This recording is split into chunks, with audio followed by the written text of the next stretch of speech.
Time for the 49ers Rush Podcast.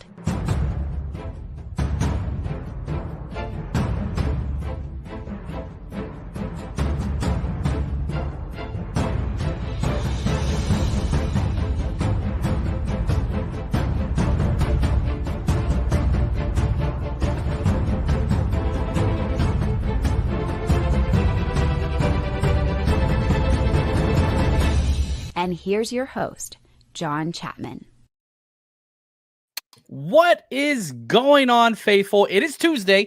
We're a couple minutes early, but we've got Wayne Breezy in a special situation. This is how great he is. He's double dipping. He's working and working and working. So, Wayne, how we doing, man? Where are you at? Man, I'm on Block Island, man. It's somewhere in the Rhode Island area, I guess, in the northeast of America, here to scout talent. That's awesome, man. I love it. Absolutely love it. The block is hot, as they say. Growing up in my, I can't help it, man. I'm sorry. The South is just what it is. That's right. So today's going to be fun. We've been doing, this segment now for about 6 weeks straight where we rank NFC West, just the different groupings, whether it's tight ends, running backs, defensive backs, whatever else. Well, this whole episode is going to be a little bit more coaching staff. We're going to go through head coaches, OCs, DCs. There's some overlap with each one of them, but I think that it's going to tell a really interesting story about the NFL. I don't know Wayne's ranks, and he doesn't know mine, so we're going to argue a little bit. I'm going to kind of give the background to each one of these coaches. Wayne's going to put them in order, and at the end of the show, probably the thing I'm most looking forward to, we've gone through every single position group. This to do all the main coaches. We're going to tally the scores in the NFC West and see who's got the best squad. The 49ers got a resounding lead going into this. But, yeah, so, Wayne, how you feeling early on? Coaching staff, all this fun stuff. Like, are we going to have some disagreements and some arguments here, man? I don't know. I think we may see the coaching staffs for each team probably similar, and our rankings might be spot on. But we'll see what happens. We'll see what happens. I will say this: only one of these coaching staffs has a Lombardi. That is true. And I want to give the value. Like, look, Super Bowl wins are paramount, but they're not the only thing. Word. It's not. I love it when you say paramount. There we go. You got to put it out there, man. Appreciate all the hashtag CCs, all the hashtag BBs. You guys are the best. What's up, Raphael? Really appreciate you, man. We got Steven in the house. Absolutely love that, man. Right here, he says, Steven, he says, I have a few questions regarding the away game. What's the best platform to message you? Email is probably the best way. 49ers Rush Podcast at gmail.com. Hit me up there for your Road Rush questions and all that stuff. What's up, Dave? Appreciate you, man. We even got RTP in the house. What's up, man? Vacation was great for me. Glad to be back in the lab working, though. And I even got my Xbox and played a little bit of college football, throwing 5 picks a game. It's what it is. I can't get off of freaking the All-American level. I can't go down lower than that, Wayne, and it's kicking my butt. It's okay. It's the only way to learn. Start on extra hard and pause and you figure it out. Like, you're only going to get better. Practice makes perfect. I'm doing the dynasty, build your own dynasty with Arkansas State. I got blown out by Ball State like 38-0. But that's okay, man. It's a 30-year dynasty program, and we are just getting things started there. Now, let's do this. And again, not much news going on right now. Rookies are reporting today. There's no practice. They've got a week of rookie reporting. Today is weigh-in, physical, locker, equipment, all that stuff, extra meetings. Probably not even going to get out there on the field outside of maybe a conditioning test for some. But we're still probably 2 to 3 days out before we get news. That's why we wanted to wrap up kind of our whole NFC West breakdown now. Anything you want to add with rookies reporting today, Wayne? No, they're just going to show up. They're going to get their assignments, what they're going to be doing. I'm just happy that they're in camp. I know they're excited. I know they're ready to get on that gridiron, man, and get things going. But like John said, no news today. But expect some stuff, maybe some interviews probably by the weekend. Next week is really, really amps up, man. That's when the camp officially starts. I'm excited, man. I'm excited. I got a handful of tickets already to some of the training camp dates. Going to meet some people out there. Going to have some fun. It's going to be great. And shout out to Jax. John and Wayne have a great show. Football is back. I missed it so much. Oh, I'll tell you this. The Receiver show on Netflix, awesome. I love it. Love it. College Football 25, amazing. And the Hard Knocks offseason, I'm not a Giants guy. I feel like this is like my favorite Hard Knocks I've ever seen because you're getting a peek into things you never get to see before. I don't know if you watch it on HBO yet, but man, I feel like I'm ready. It's time. Football is upon us. That's just what it is. So let's dive in. Let's go into these head coaches first. We're going to rank them 1 through 4. We'll go in alphabetical order with the teams. Let's start with Arizona. They got Jonathan Gannon. He's going into year 2. 41 years old. He's got 1 year as a head coach. Went 4-13 last year. Not a great year, but it was a honest rebuild, just keeping the quarterback. He's a defensive guy, but the defense wasn't really good either. 25th in yards, 31st in points in the NFL. He's got 2 years as an NFL DC with the Eagles, 16 years NFL experience, which is a lot. Talk to me. What are your thoughts, Wayne, about Jonathan Gannon, the head coach of the Arizona Cardinals? Ah, man, he came from the Eagles, right? I'm not a huge fan of Jonathan Gannon, but he's got a good team. He's got a young team that has potential to be good. It starts with their quarterback. They have some good weapons out there on the offense. So I'm curious to see, how it's going to play out for him. I think he's just in a tough division. The NFC West is going to be tough because you have maybe a couple of coaches that are like the face of the NFL moving forward. I don't think he'll be one of the faces that'll be on the face of the NFL. But hey, Jonathan Gannon, man, he's got his cards and his deck pretty much stacked. But let's see what he does, man. And it starts with, I hate to say it starts with winning a division. I think it's going to be really tough though when you look at some of the other coaches in this division. Yeah, the one thing I will say, I dislike Jonathan Gannon greatly from a personality standpoint. I did think that the team was much better coached than at any point under Cliff Kingsbury. Yeah. But take it over for Cliff Kingsbury is like, that's gold because you can only go up. He's by far one of the worst coaches in the NFL. And a big reason why I think the Commanders are going to be terrible this year. But anyway, I digress. Now, I lied. I said I wanted to go alphabetical order, but listen to Wayne talk. I feel like there's 2 very clear good head coaches and 2 inexperienced. I'll just say it that way. So let's go to Seattle. I don't even though Gannon is inexperienced, that's a cool word you use for him. I don't think he's a good head coach. I don't either. I think McDonald, my man Mike, I think he has a chance. Now this is new for him, but I think he has a chance to be pretty damn good.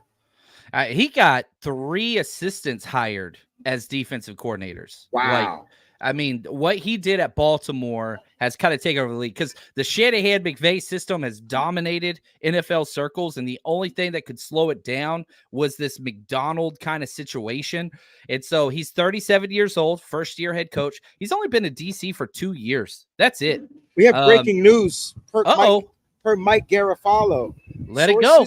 Sources say that Brandon Aiyuk has officially requested a trade after an offseason of unsuccessful attempts to reach an extension. Despite a recent meeting the Niners haven't been willing to engage in negotiations since May. So Aiyuk has respectfully requested a trade. Oh, sugar. I wonder who his source is because there's been some negatives out there. And again, I'm not the biggest Aiyuk guy. This is Wayne's territory, so I'm going to defer to him on all things for Aiyuk and all this speculation. I still think this is part of his thing, though. This is the next step. Debo requested a trade. Ayuk's requesting the trade. I think this is just a part. It's a part of the step of the receiver in the contract negotiation. Now, I'm not saying this is fake or this is not going to happen. I don't think that the 49ers are going to get what they're asking for. So it's going to be really hard to trade Brandon Aiyuk. It really is. I'm going to leave it at that. And you always got to provide kind of brackets to have this conversation. The 49ers have control of his contract. He doesn't have to do anything. He's got a 5th-year option, $14.1 million. If he doesn't play, he doesn't get paid. And if he doesn't show up and he holds out, that contract tolls. He's still under contract the following year on that 5th-year option. If he plays this year, then the 49ers could franchise him just like the Bengals did to T. Higgins. Again, Brandon Aiyuk has no control over that as well. The CBA has said teams have complete control over rookie contracts, 5th year, and then on for first-round picks. So that's great. Debo requested a trade too. I get it. He wants to get paid. I want him to get paid. Can the 49ers pay everybody? It's been rumored that they got a $26 million deal on the table. We'll see. Lots and lots of rumors. I don't like dealing with this stuff, but that's great. He wants a trade. If you're the 49ers and you're about to pay Brock Purdy everything, your Super Bowl window's wide open, what in the world could you get in return for him this year? That's why I don't think, if I was around Kyle Shanahan right now, and Kyle Shanahan, what would you like to say about Brandon Aiyuk allegedly requesting a trade? Kyle Shanahan would say, man, that stinks. Glad to have him on our team for 2024, and we're excited to move forward with Brandon Aiyuk. He said, man, that stinks. It's just a tough situation, man. Look, I understand where Brandon Aiyuk is coming from, but I also understand where the team is coming from. And, if he is traded, the Niners have to find a way. Then I would say that the Niners are prepared for a situation like this. They proved it in the draft. They proved it by what they did in the draft to prepare for this situation. We just won't know the outcome. We won't know the outcome. Yeah, I'm with you there. Right here, would you trade BA to the Chargers for Joey Bosa and a second? Yeah, that contract's gigantic if you look at the Bosa deal, almost untradeable. They'd have to almost release him, then you'd get him. I don't think anybody would take that deal. Oscar, my man, says Cortland Sutton and Surtain for BA. I don't even think you could get Surtain for BA in a first. I think Patrick Surtain's worth multiple firsts. I think he's the second best cornerback in the NFL. Still got a year friendly on his deal. I like BA. I don't think he could go for that. You could get Cortland Sutton, but again, is that going to help your championship window now or next year? I'm not doing that. And so right here, chill out, BA. It'll all get worked out. He's following the Debo playbook. Debo said, I'm talking to him every day about what to do. And so this is exactly what he did. What's up, Peachy? We got Vince in the house. Absolutely love it. So I'm not too concerned. I don't think that this changes much. He's got to figure out something to push to get something back. But I do feel like this increases the amount or the possibility that Brandon Aiyuk will play this year on that 5th-year option. Do you agree with that, Wayne, or no? I don't know. I still think that the Niners are probably trying to look to get the extension done. I really think Lynch and Shanahan wants Brandon Aiyuk here. It's just for a certain price. So it's going to come down to them just finding whatever that price is.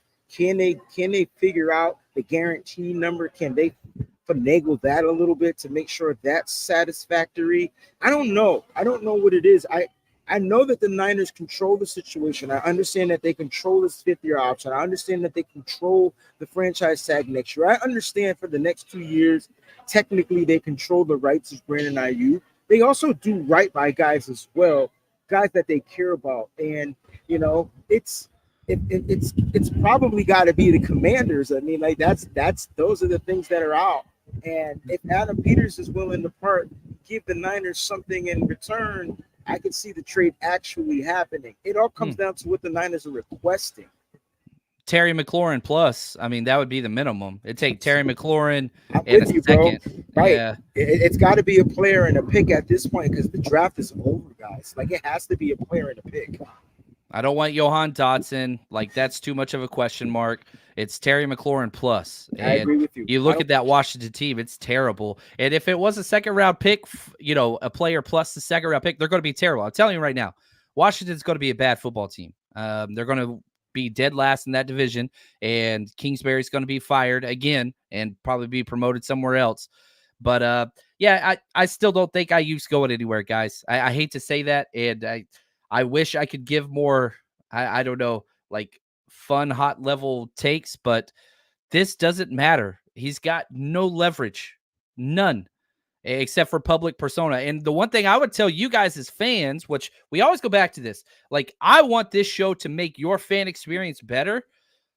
This isn't that big of a deal. He has no control. This isn't the Le'Veon Bell CBA where players could hold out and demand whatever. That doesn't exist anymore. I don't think they understand that. I don't think they understand that. Players are now fined for holding out. Like, you know what I'm saying? So if he chose to hold out, he would be fined. And so $1 million a game. $1 million a game. Yeah, plus the practices. So I don't think he wants to do that. I think if the like I said, if the Niners are willing to do this, they're probably going to get it done early enough. You know, but they have to get something in return. Like they have to get a player in return plus a pick. Like that's the only way you do it. Now you give me Johan Dotson in there next year first. I do that because I think that's a top 5 pick, especially if they feel that like a Ricky Pearsall or Jacob Count or one of these young guys they feel like is going to blossom into that. I mean, they did draft a receiver in the first round, so I can see them doing something like that. John, that actually makes sense. So it's either got to be McLaurin in a second or Dotson in the first. Yeah, that's a top 5 pick. Now it lessens your Super Bowl chances 100%. Now that's the question. That's the key. Like people keep thinking, oh, he could be replaced. How are you replacing 1,300 yards? Like that's not and 7 touchdowns and a guy that can always get open. That's the kicker. No pun intended. And then from a Commander's perspective, hey, let's say we trade this. We got to trade a premium and we got to pay a premium because you got to do a deal. So I think McLaurin has his deal though, right? But still, Aiyuk's going to be way more, and so they've got to bite the bullet because they paid such a huge signing bonus to McLaurin. So like they're taking the lumps there, and then on top of that, now you've got to pay BA $30 million, and you got to give up those resources. So like this is why big time player trades don't happen too often, and when they do, it's like AJ Brown will give you a 1st and a 3rd round pick. Because that's easy financial sense. Nobody's getting burned. It's a gamble for both sides. And what happened whenever the Titans trade away A.J. Brown? The coach, the GM, the quarterbacks all got fired. All of them got fired. They just went downhill. Yeah. and what happened to the Eagles? Right. I'm with you. They went uphill. I got you, bro. I got you. Yeah, and I'm with Sean here. If I had it my way, sorry, BA, you're going to play out this year. You sign $28 million or whatever they got on the table, and if you don't, look, we're going to let you play out this year. We're going to tag and trade you next year for like a 3rd round pick. I think that's probably the most likely, but that's what it is. So yeah, but see, that causes friction. So that right there is where it can be weird. Now you're making a relationship weird.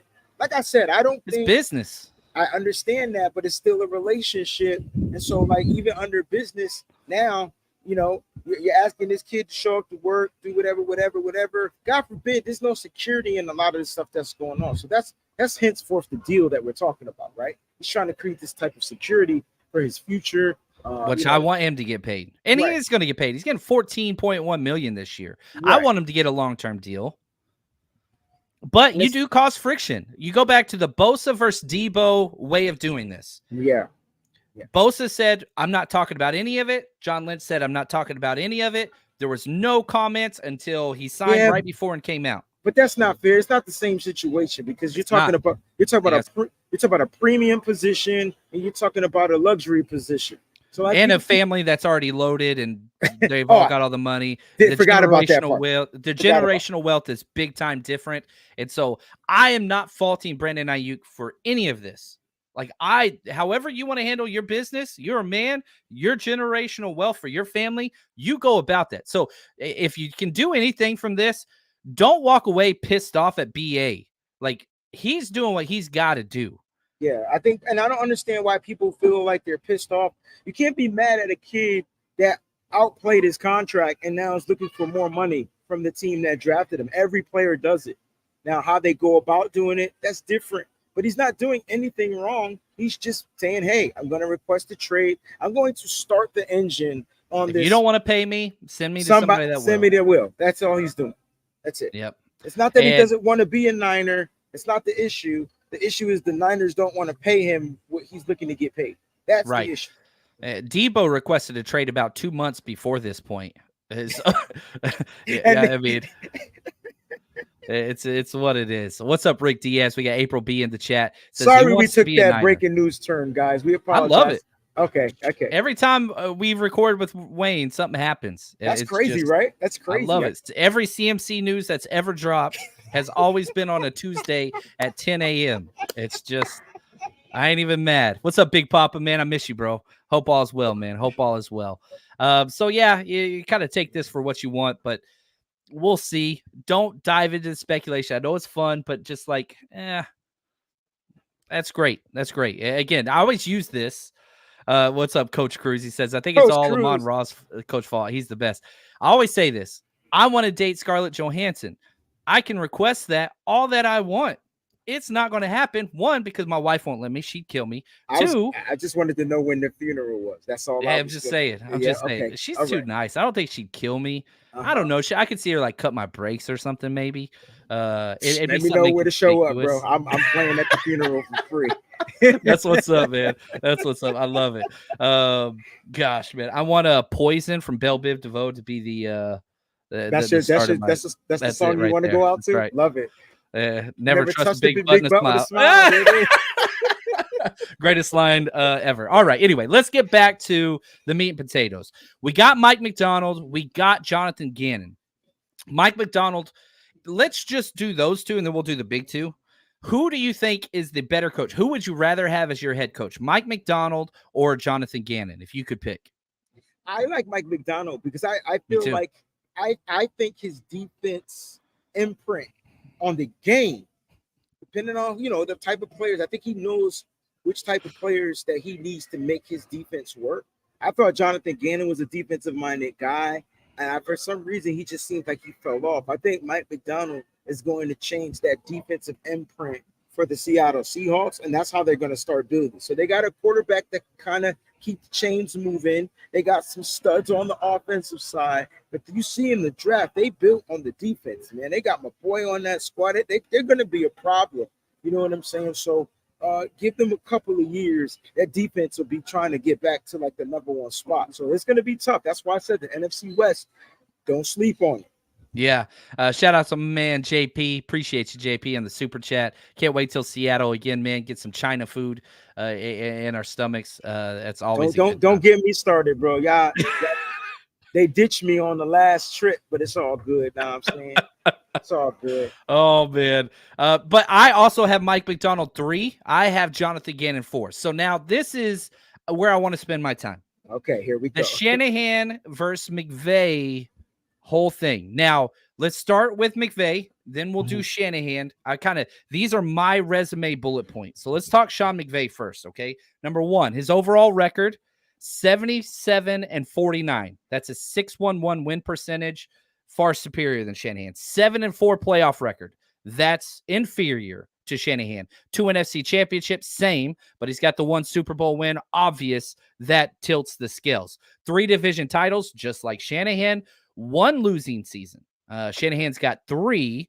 5 top 10 offenses since he's been there. 1 top 5 offense. Only once. That's crazy to me.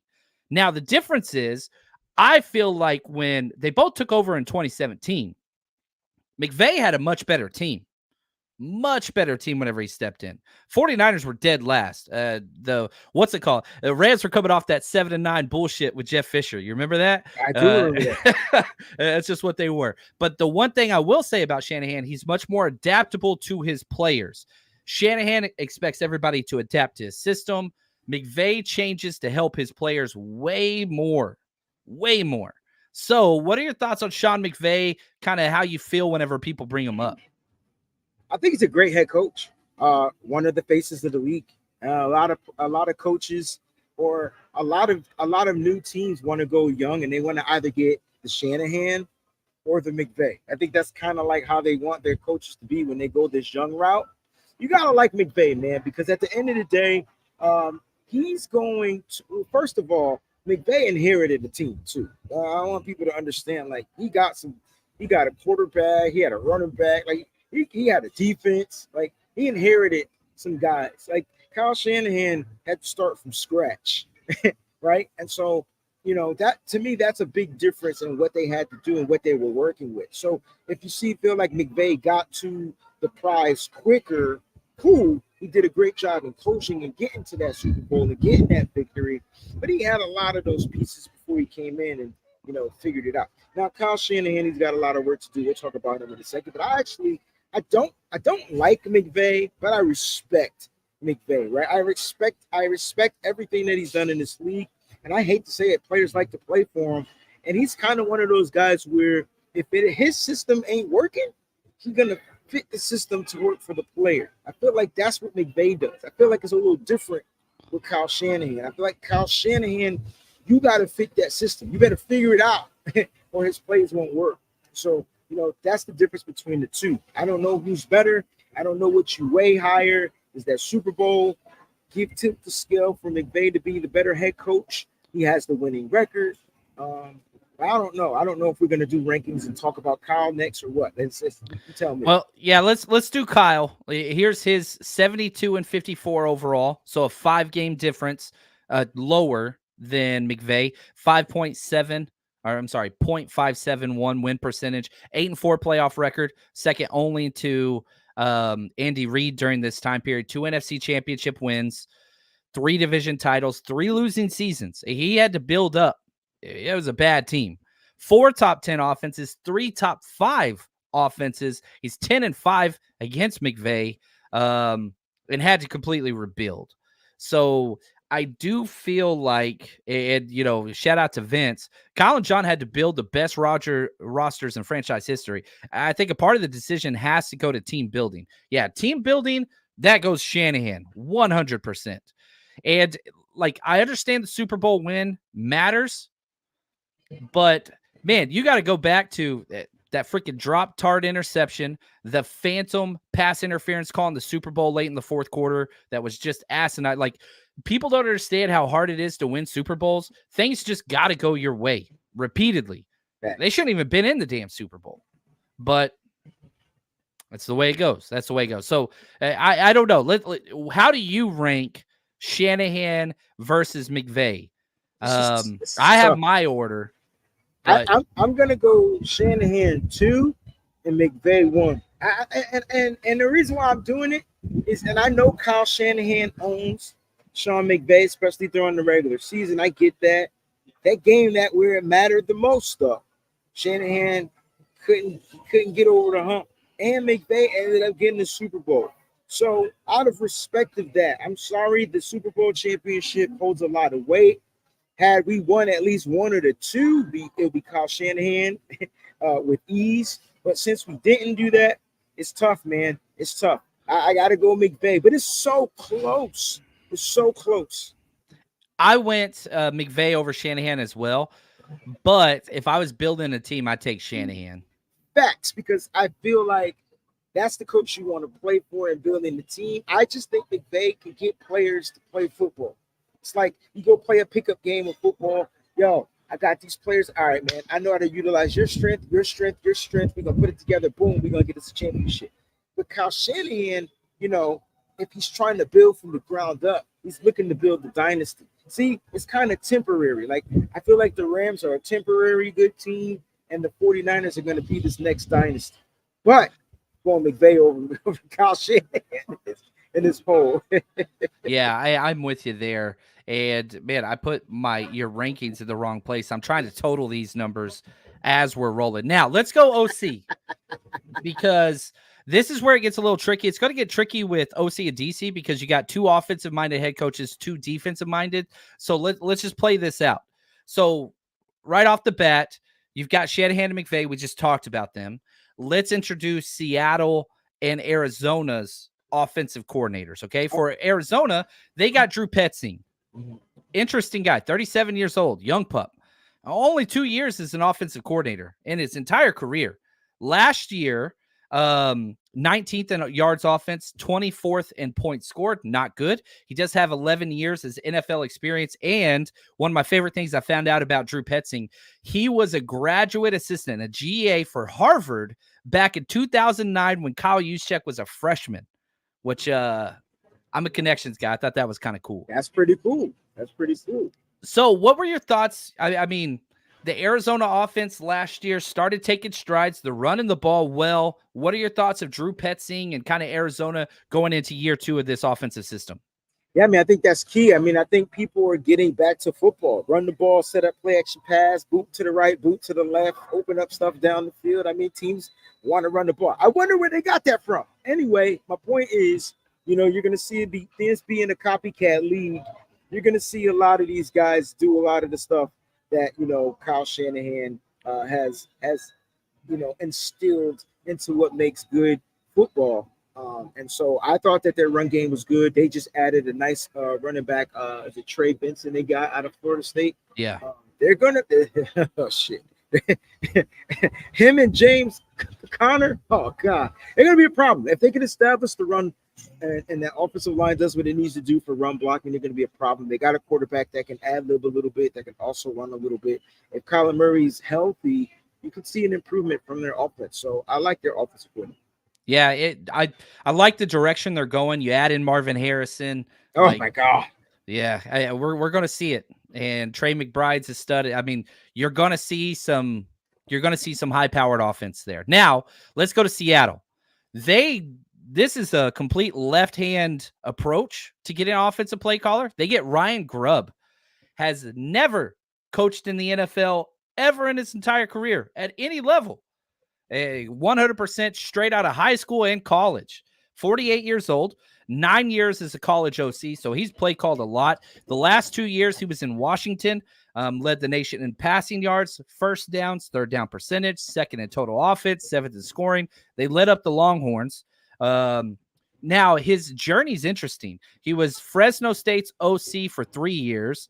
He was Sioux Falls, again, these small schools, for 4 years, and that's where he started working under Kevin DeBoer, who's now the Alabama head coach. 2 years as an OC in Iowa. I don't know, man. The Seattle offense is fun because they air it out, and he's got the weapons. What do you think of Ryan Grubb making this jump from college to the NFL? I mean, it all depends on the player it's executing for him, right? So, yeah, I mean, can Geno Smith get the ball down the field? That's DK Metcalf all day. But he's a dink and dunk type of guy. But you know what they're going to look to do? They're going to look to run the ball. When they look to run the ball, it'll set up play action pass. When they set up play action pass, eventually you'll probably see Geno take these shots down the field. So I think we're going to have pretty much 4 of the same similar type style of offenses in the NFC West. The NFC West is going to be an NFC West style offense. And you already know where it originated from. So, I don't know. He's unknown. I got to put him 4 for being unknown. I got my man 3 from Arizona as of right now. But okay, yeah, I'm gonna put him 4 because he's got that unknown factor. But I had him flipped. Okay. But again, I think they're close. And again, he's never coached the NFL, so I don't disagree with you. I'm just not a Drew Petzing fan. Mm-hmm. I'm scared of Ryan Grubb. I hope they don't start airing it out up there, but we'll see with it. Now, here's what's crazy. We talked about Shanahan and McVay. I put Shanahan as my number 1 play caller. I prefer Shanahan over McVay, even though I prefer. I think McVay is the head coach. He's the head coach. Right. I'll take Shanahan as the play caller, which means he definitely should be calling the plays. Or, yeah. Can you imagine McVay, our coach, and Shanahan, the play caller? Man, we would win every game every year for the next 10 years. Yeah. It's just crazy. That's a beautiful idea. And I like this question. Big Papa says, who has the bigger coaching tree, Shanahan or McVay? It's Shanahan because he started it, because McVay is part of his tree. Like anybody under like the branch of the branch is still part of the trunk, I guess you could say. But I do think it's closer than people think, because you look at the Bengals head coach and Minnesota's head coach, those are almost exclusively McVay guys. So I don't know. Now, do you give Kyle Shanahan credit for Robert Saleh and DeMeco Ryans? I think you do. And those defensive coaches that they've worked to, but I'd have to sit down and map it all out. But yeah, Shanahan's got the bigger, one. It's what it is. Now let's go DC real quick, and then we'll get to everybody's questions and comments afterwards. Yeah, we see the BA stuff. We'll talk more about that once we finish our rankings. Defensive coordinator. All right, now This one's weird because you got two defensive-minded head coach. Arizona, obviously Jonathan Gannon's the guy, but he has a DC there who is calling plays sometimes, and that's Nick Rallis. Gannon's the real DC. We understand that. Nick Rallis is 31 years old, 0 years as a DC before last year. They finished 25th in yards allowed, 31st in points. The Arizona DC, 6 years in the NFL, 3 with the Vikings, 2 Eagles, 1 with the Cards, and 1 year as a Wake Forest quality control coach. Arizona's defense was improved, but not good last year. Wouldn't you agree, Wayne? Yeah, they had some injuries, right? So their best player was injured. Buddha. And yeah, with Buddha not being there, it changes the whole defense. It changes the way you trust players. I mean, Buddha's really the real leader. He's the leader. He's the coach on the football field. I think he's healthy this year. So with him being healthy, I think their defense trends upwards. And with the defensive coordinator being there, I think the defense can actually potentially be a problem. They got some nice pieces in the draft as well. We broke down their defense. But I think the coordinator will be able to get those players to play, get them on the same page. But I think the fact that you have a leader like a Buddha Baker out there helps, especially when he's healthy. So I think their defensive coordinator is pretty decent. It's gonna be Yeah, and again, we understand the Aiyuk. Yeah, you're back. You are right. Aiyuk has requested a trade. We got that in the works. We'll talk more about that later. We addressed it earlier in the show, and we'll finish the show talking a little bit more about that. So we do have that, the Aiyuk trade request. Again, I think it's much to do about nothing, but that's okay. Now, this whole division is all young, inexperienced DCs. Now let's go Seattle. Obviously, Mike McDonald's the DC there, but Aiden Dirty. I love the last name, Dirty. 45 years old from London. I'm from London. 6 years as the DC for the London Warriors, 9 years in the NFL, 5 with the Cowboys, 4 with the Falcons. And he had 1 year overlap whenever Shanahan was there in the Falcons. So there's a little bit more of that. But Mike McDonald, sorry, I know I do that all the time. Seattle defense is a beast. You kind of addressed it. Which one do you like out of these two? If you had to pick just Seattle or Arizona defensive coordinators / head coaches, because it's a joint pairing, who do you like out of those two? I think I like the Seattle pairing a little bit better. Me too. And again, they haven't done anything. We'll have to see how it goes. Can they transition the Baltimore system to Seattle? They got some fun pieces there. So we'll see there. Now, the 49ers, they're weird. Nick Sorensen's 45 years old, never been a defensive coordinator at any level. That's a huge red flag. 11 years NFL experience as a coach. That's huge. 2 with the Niners, 1 with the Jags, 8 with the Seahawks, plus 10 years in the NFL as a player. That's a huge positive. But, man, Nick Sorensen, to say that he is an unknown, inexperienced defensive coach, that's an understatement. Are you, again, we talked a little bit about this last episode. What is your kind of overall confidence level in Sorensen? I think a lot of it. It's weird because I also, it sounds like I have a bias here, but for some reason, we're talking about a guy that's been with the same team, right? It would be almost like if I was confident in DeMeco Ryans taking over for DC when he was the linebacking coach. So, I just feel confident because I feel like Sorensen knows his team. He knows his players. And so because of that, I don't know, my confidence is set to a little bit of a higher level. That doesn't mean he's going to succeed as a DC, but he has the pieces. Those players are here. It's not like he has a bunch of players he has to develop. The starters are pretty much there. So I think he'll have a higher success rate than most of some of these other young defensive coordinators, even though this is his first go-round at defensive coordinating, if that makes sense. Yeah, we redshirt players. Why not redshirt coaches and coordinators, right? Yes. Like, you kind of bring them in that same way. Now, you get to the Rams, they're in a whole mess. They lost their DC to the head coaching job of the Falcons. Now, they got Chris Shula, and you probably know that last name. He is the grandson of Don Shula. Nepotism Division 101. McVay, Shanahan, Shula. Don't let new people in. Just keep the old names in. That's what they do here. 1 year as a DC at John Carroll D3 College. 9 years NFL experience. 5 years college experience. This dude's an unknown as far as play callers and coaching. The name is known, but man, this is a huge transition and a defense that I think shocked a lot of people last year. We were expecting dog crap, but man, they went and got, the only 2 rookies to have more than 8 sacks last year. They had 2 of them. Nobody else had 1 of them. So can those young pups continue to step up? Oh, and by the way, you're losing Aaron Donald.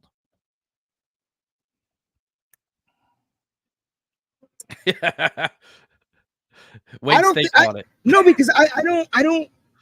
Oh man, people don't. The Rams are my second favorite defense in the NFC West. I don't know they're going to be able to translate what they want with their defensive coordinator, but I think that they're going to be good. I just do. I think he's got a bunch of young guys. I know they lost their biggest piece in the world, but they drafted some dogs. Now, I'm not saying they're going to come in and be right away impacts. When I look at what Byron Young did last year for Seattle, for the Rams, I was like, yo, that's dope. Now, I know Aaron Donald was there, and that might have helped affect that. But I think they're going to be pretty daggone good. They're young, they're physical, and they're fast. I think their defensive coordinator is going to be a problem. I think they're going to be pretty good and pretty stout on defense because of some of the young pieces that they have. They're not great at one area, but overall, I think they find a way to get it together. If they're playing around later on in the season and they start gelling, that defensive coordinator is a success to me. Like, that's a win. And so I think it's gonna have some growing pains early in Los Angeles, but total get down to the end, they're gonna start gelling, and I can see Niners Rams for the division. There we go. So I want you to rank these. I want you to put them in the order. You could start at the bottom. 1, 2, 3, 4. This is the last one you got to rank, and then no more after this. You're done. The Wayne's rankings are finished after this. I think I'm gonna go Niners 1. Oh, Nick Sorensen 1. Rams. I something about Sorensen already having all pros. This is the most inexperienced coordinator group now in the entire NFL. If we were talking Sorensen and he had a bunch of young guys, let's say he had the Rams, or let's say he had a different, it would be tough. It would be tough. But I feel like Sorensen is 1 with the Niners. I'll go Rams 2. I'll go Seattle 3. It's the Rams to Seattle is where I want to flip, but I'll go Seattle 3. I do like Mike McDonald and his crew, and I got to go Arizona 4. Okay. Well, let me go up, and I'm updating these ranks, and I'm entering in all of these fun numbers into the computer system. So that's, let's see, 913. There we go. I'm a smart man. All right. Almost done with these numbers right here. That's 6, 9. That's going to go 40. All right. There we go. I'm a smart man, Wayne. I can do this on the fly here a little bit. All right. We've got the tabulations. We have ranked every single position group. I'm going to start at the bottom. The Arizona Cardinals came into last place. Now listen to their positional ranks. Okay. Now I don't have out. These are just 1 through 4 their ranks. Here we go. 4-3, 4-4, 1, 3-3-3, 4-2, 3-4, 3-3-4. Not good. Total comes out to 51 according to the Wayne Breezy. They only have one group that is the best of the class. So I wonder what grouping that was. It was the safeties. They have the best safety group. So we talked about Buddha, baby. There you go. Now, again, the lower the score, the better. So 51 is the worst score. That's not good. Seattle, listen to these ranks. 1-4-2-2, 3-1, 4-4, 3-4, 4-3, 2-4-3. Total of 44 points. So there's 7 points gap between the number 4 team Arizona and Seattle. They do have 2 first-ranked groups. The defensive tackles, and what was their other one? I got to scroll down to see where else we had them at 1. Special teams. Yeah. So those are the 2, the kicker and punter. Then the Rams come in at 35. So they're, that's 9-point jump. Huge. Listen to the Rams. 3-2, 3-3, 4-4, 1-2-2, 3-1-2, 1-2-2. A lot more ones, a lot more twos. What was their overall score again? 35. So 51 for the Cardinals, 44 for Seattle, 35 for the Rams.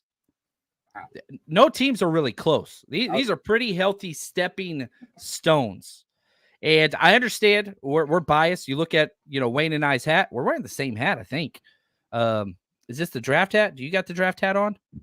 No, it's just a regular. I like to wear the mesh hats now when I'm gigging because they give my head some air. There you go. See, practical and fashion, same time, nowhere else but Wayne Breezy. Gosh. And the crazy thing is people come up, they be like, yo, you're a 49er fan. Let's go. I'm like, we everywhere, baby. We everywhere. We on the block. I love it. Now, 49ers obviously come in first place. They have the best roster of football. That's not just a John and Wayne take. That's across the NFL take. And you listen to any of these, generic NFL podcasts, and they're doing their ranking series. 49ers are all over the place. Now, listen to let's go through their totals 1 through 4. 2, 1, 1, 1, 2, 2, 2, 1, 1, 1, 2, 1, 2, 1, 1. They don't even have a third ranked or a fourth ranked at any level. That's a good score because that's when I go get my, my gums checked. You know what I'm saying? 1, 1, 1, 1, 1. I'm like, yeah, motherfucker, I'll be brushing and flossing. Let's go. So their total is 21, which is a 14-point drop from the second-rate team, the Los Angeles Rams. That's a healthy chasm. So 21 for the 49ers, lower scores better. 35 Rams, 44 Seattle, 51 Arizona. Now, I went back, just what we do, and looked at what we did last year because we got a track record now. Let's see how we did last year, Wayne. Our last place team was the Rams with 43 last year, and they ended up making the playoffs. Wow. Now, and I tried to figure out why. Like, what were we so wrong about? We don't weight rookies near as much until they do it. Freaking Nakua. Yeah, what's his name? The defensive tackle, the edge rusher. Byron Young. Yeah, I'm trying to tell you. They went off. They got a lot of rookies that showed up out of nowhere. Now, we had Arizona at 36 and third. Then we had Seattle at 24 and the 49ers at 15. Now, we didn't rank as many categories as we did this year. That's why the scores were all lower. We added a lot more categories just because we want to get better as well. But it is interesting. Look at it. The only thing we missed on last year, we were right about the first team. We were just wrong about the second team. That's really all we missed there. So there we go. Fun stuff. I really enjoyed that. Now look at Aaron. Shout out to Aaron. He says, I love John not wanting to put out BA content and then getting coerced into it. Hashtag subverse. I'm glad somebody gets it, man. I want to start every show with, I will not talk about players' social media posts. And then I got to talk about their damn social media posts. And my phone's blowing up, and everybody that's not a Niners fan and is a Niners fan has texted me. Yeah, it's what it is. So now Matt Barrows has also confirmed the official trade request. So that's out there.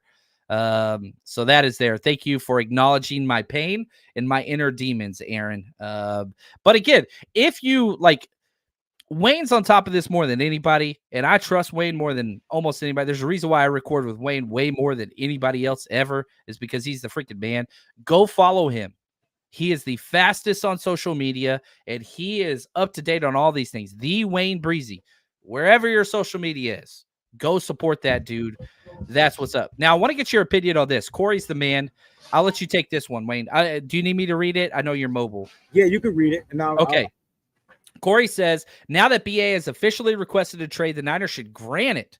Unless they're willing to raise their offer, this is a permanent stalemate. What's your opinion on that?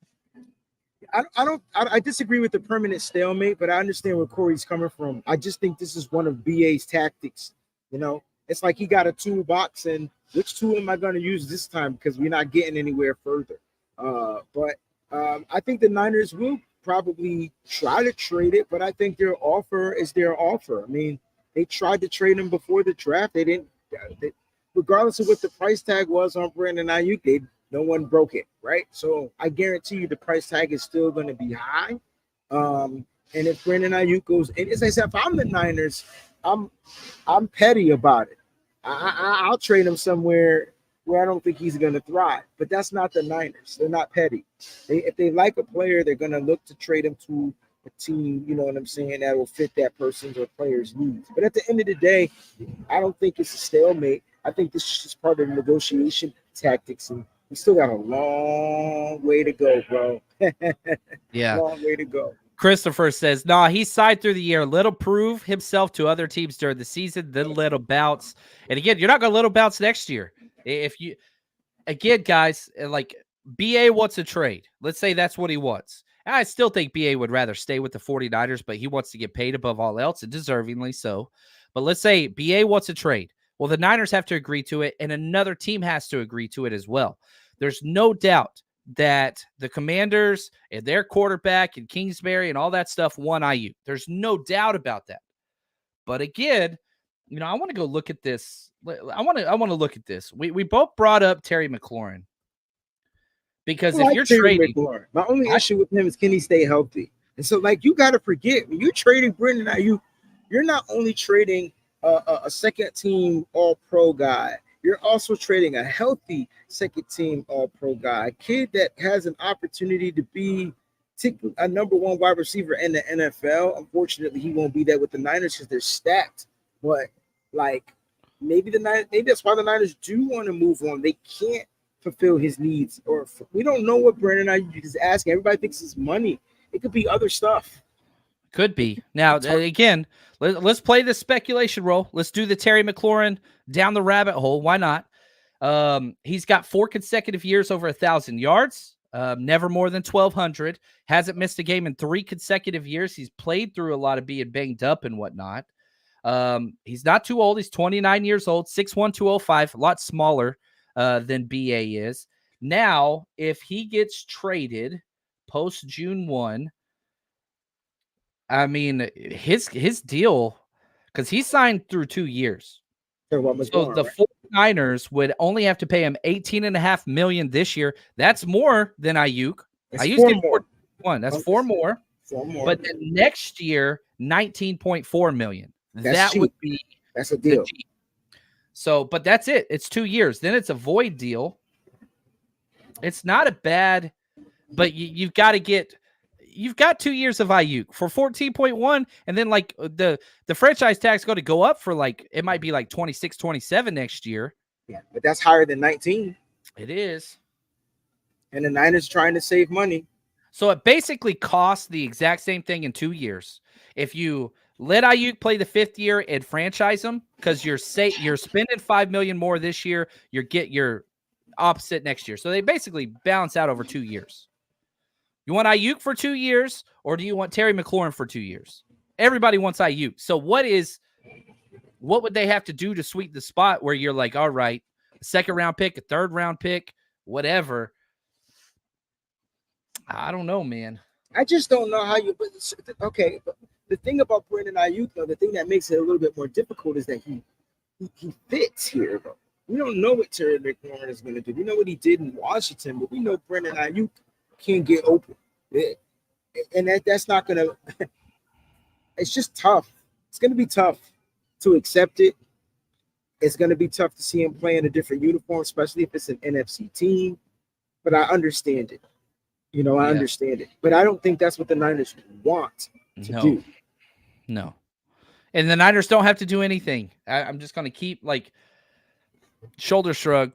That's awesome. You requested a trade. Do you not want to play? That's cool. You're not going to get paid in your contract tolls. You're going to sit out on a championship caliber team in a contract year. I just don't see that. You want to get paid, you go play. It's not nice. That's true. It's just tough, man. It's tough. But we had to know that this was coming. You know, I would say the negotiations, Corey, when you use the stalemate or at a stalemate, I would say the negotiations right now are just on vacation. I think what Aiyuk is trying to do is speed up the process.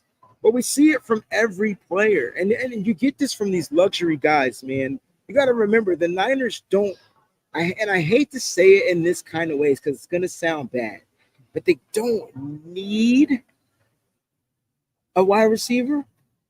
They don't need Brandon Aiyuk. All right. Well, what about this one? Vince right here. He says Washington, sticking with Washington. Brandon Aiyuk let it be known that's where he wants to go for a first-round pick and paid. Talking about Gerard Payne, who just got a huge deal. That makes it hard because he's got 4 years left on his deal. One of them was a complete void year. But his cap hits would be $16 million this year, $20 million next year, $22 the next year. I ain't got a problem with that. Plus, that first-round pick, I don't think Washington's going to trade their first-rounder because it could be a top-5 pick. I think that's going to be like a protected NBA pick, personally. I don't know. You feel the same way? Yeah, it doesn't make sense for them to trade. They'll trade a player with first round pick ability, and they'll give us a second. I think they'll move on from a guy like maybe Tarek McVay, especially with the injury. Yeah. I'm with Rob D. He says, breaking news. I have officially requested $1 billion. Why not just a cool trillion, bro? Dude, why stop there? Yeah, you got to let it go, man. Yeah, add a couple more zeros. I like it. Right here, JP. Appreciate the super chat. If the DB from the Lions makes that ENT, BA plays on deal, maybe. I mean, that was a huge play. Should have been pass interference. I can't believe the refs picked up that flag anyway, but we should have had the ball there no matter what, but it wasn't a crazy play. I would argue the best play of the entire year for the 49ers. Couple big plays in the Super Bowl. That play changed everything. It really, really did. So, yeah, we'll see what it is. But, this has been fun. I want to let Wade go do his thing. But, again, don't let this BA requested a trade thing really impact you too much. It's one-sided. It's just what it is, and it's what it's going to be. So, Wade, any closing remarks? And whenever you're done, you can take us out, my friend. Nah, faithful, just stay up, stay strong. Season's underway. We got training camp kicking off this week. The rookies are reporting. Next week, the veterans show up, and we're going to bang, bang, 90 gang to the day we die, baby. John, thanks for the great show. I'm about to hit the stage and light it up for the people on the block. Love it, man. Wayne's the best. Peace, guys.